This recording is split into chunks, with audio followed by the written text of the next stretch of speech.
자, 오늘 얘기할 거는 우리가 사실 물리에서 마지막 챕터가 빛의 이중성이에요. 근데 이 빛의 이중성이란 거를 조금 화학과 결부시켜서 좀 얘기를 해보려고 합니다.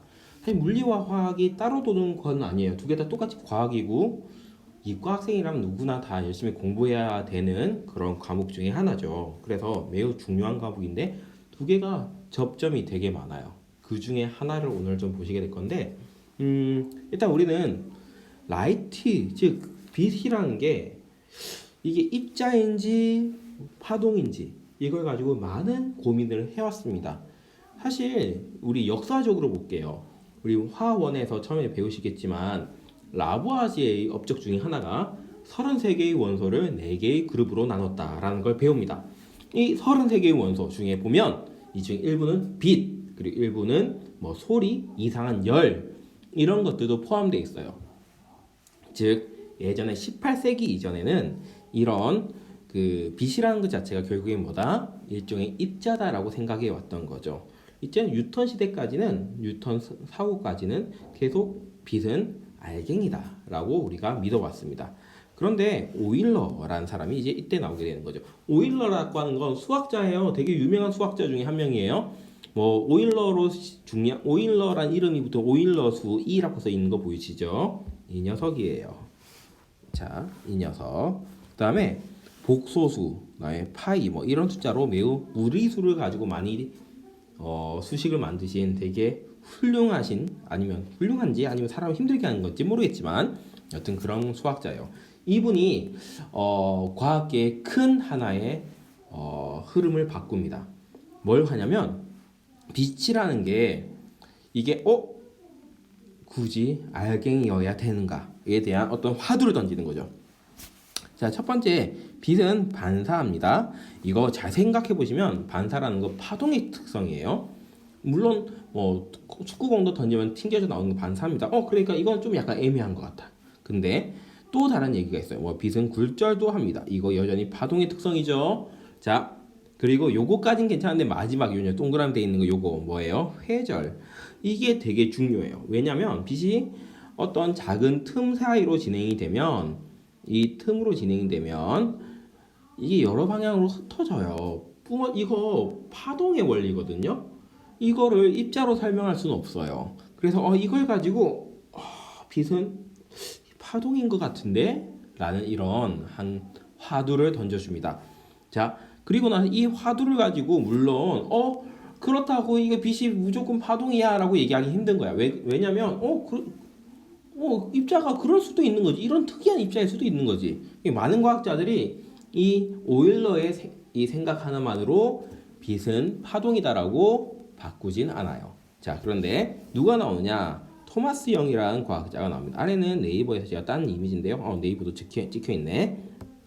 자, 토마스 영은 이중슬릿 실험이라는 걸 해요. 지금 여기 보시면 이 그림으로 잘 이해가 안 되시죠? 아래쪽 갈게요. 자, 이런 거예요. 자, 이쪽에 보시면 지금 여기 이렇게 보시면 뭐가 있냐면 첫 번째 작은 틈이 하나 있어요.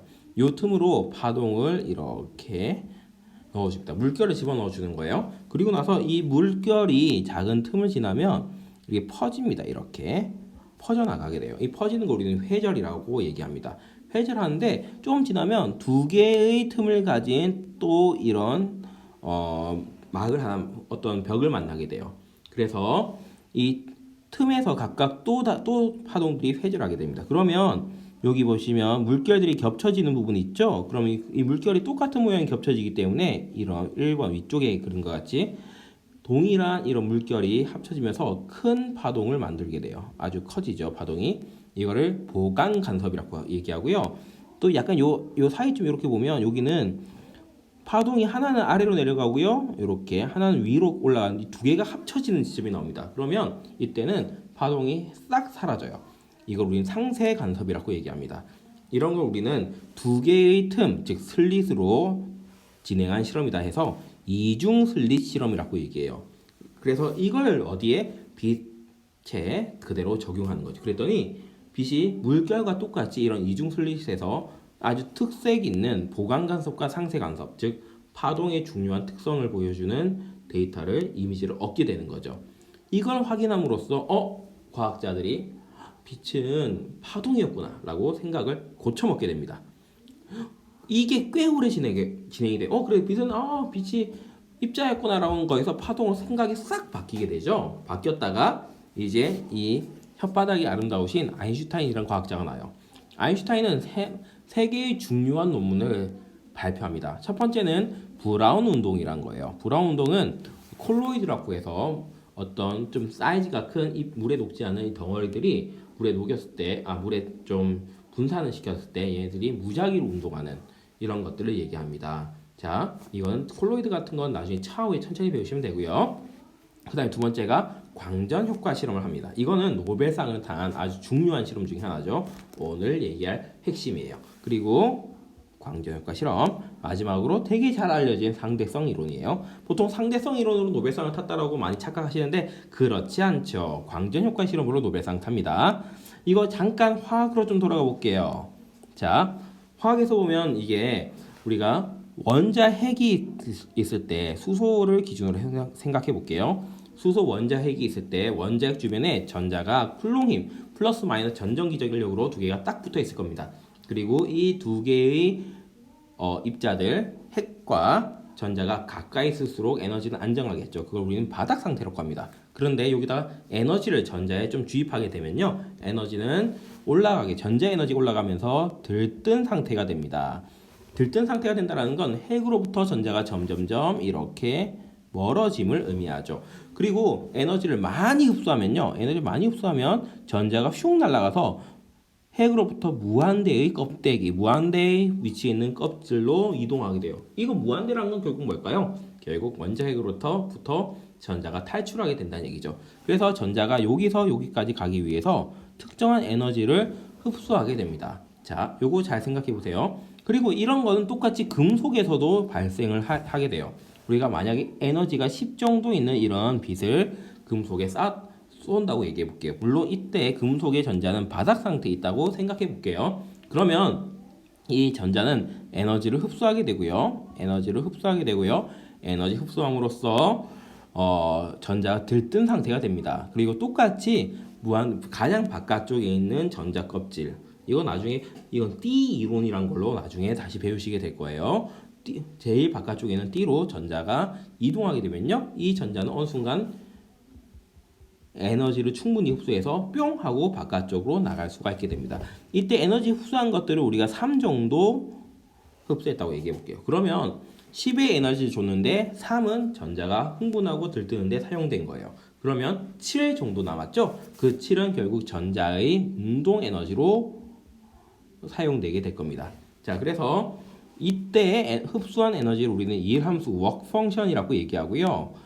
이 work function 같은 경우는 W라는 약자로 주로 사용하게 되고요. 그럼 에너지는 일부는 전자를 이렇게 흥분시키는 work function으로 사용됐고요. 나머지는 어떻게 전자의 운동 에너지로 활용이 되게 되겠죠. 그래서 전자의 운동 에너지는 빛의 에너지, 즉 여기 H는 플랑크 상수라고 하는 거고요. 빛의 에너지 자체가 진동수 F에 비례하죠. 그래서 F와 H, 플랑크 상수, 진동수와 플랑크 상수의 곱으로 빛의 에너지를 표현할 수 있습니다. 여기에 워크 펑션을 빼준 거, 이게 바로 전자의 운동 에너지다라고 할 수가 있고요.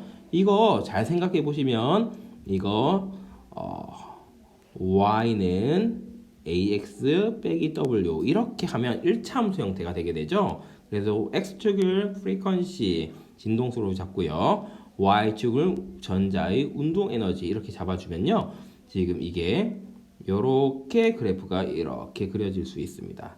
그러면 여기서 여기까지 값이 마이너스 W, 즉 워크 펑션이다 라고 얘기할 수가 있게 되는 거죠. 전자의 운동 에너지를 잡게 된다면 금속의 이 운동 에너지를 측정하는 것도 충분히 가능해집니다. 이거 하이탑에 있는 교재예요. 1차 함수로 표현한 거예요. 자, 근데 이게 되게 중요한 실험이에요. 이게 왜 노벨상을 타게 되느냐? 자, 만약에 강한 에너지를 주면 전자가 무조건 방출할까요?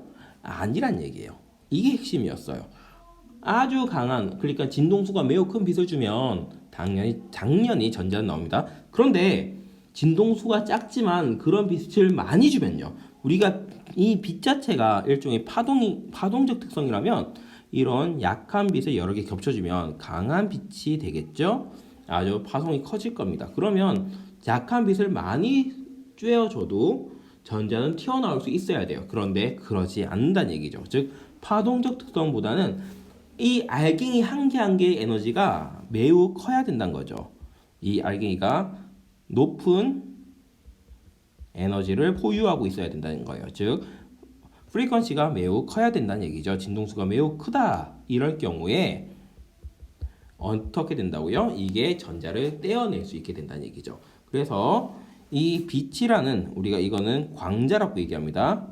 빛의 알갱이, 광자의 에너지가 매우 중요해지고요. 이거는 마치 광자가 입자의 특성을 가지고 있는 것처럼 보이는 거죠. 그래서 아인슈타인은 이 실험을 통해서 빛이 입자의 특성을 가지고 있다는 걸 증명을 하게 됩니다. 그리고 빛은 파동이 아니고 입자라고 얘기한 게 아니에요.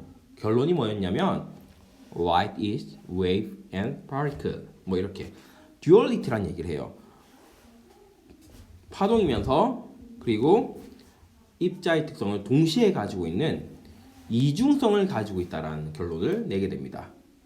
무슨 말인지 이해되세요? 두 가지 특성을 다 가지고 있다라고 결론을 내게 되는 거죠. 그래서 이 결론으로 빛은 이중성을 가지고 있구나라는 새로운 이제 상상의 나라를 펴야 되는 이런 세상이 된 거죠. 이게 되게 중요한 결론을 만들게 되는데, 자, 그 결론을 가기 전에, 자, 알버트 아인슈타인과 그다음에 드 브로이라고 하는 두 명의 과학자에 대해서 설명을 좀 해볼게요.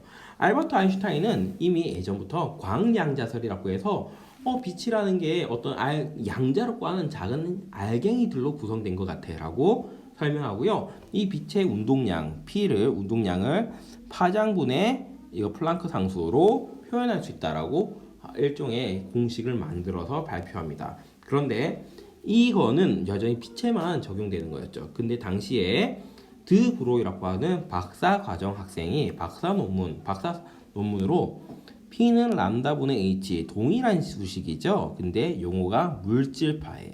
뭐냐면 모든 물질에 적용되는 일종의 물질파라는 공식을 발표합니다. 이게 대박이었던 거죠. 왜? 아인슈타인 생각은 빛에만 적용됐었는데 드 브로이는 이거는 모든 물질에 적용시킨 거예요. 자, 그래서 지금 보시면 P는 분명히 뭐예요? 여기 써놨죠.